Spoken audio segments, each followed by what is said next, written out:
Hola, lectores en Latinoamérica. Me llamo Jeff Garvin, el autor de ¿Qué nos hace humanos? ¿Qué nos hace humanos is about Riley, a 16-year-old high school student who is snarky and rebellious and loves punk rock music and also happens to be gender fluid, which means that some days Riley wakes up feeling more like a boy, and some days Riley wakes up feeling more like a girl, and some days it slides from one end of the spectrum to the other.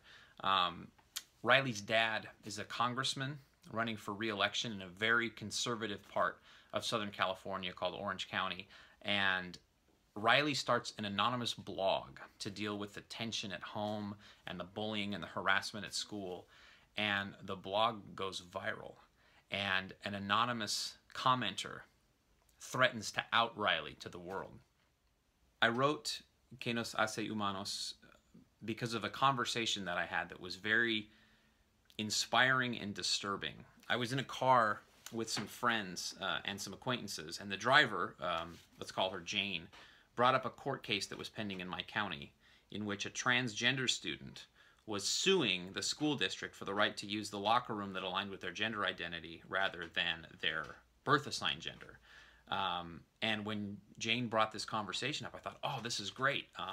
We had just struck down a law in California that had illegalized gay marriage. And so I thought, oh, this is great. This is going to be a great conversation about love and acceptance. And then Jane said, isn't that gross? And an argument ensued.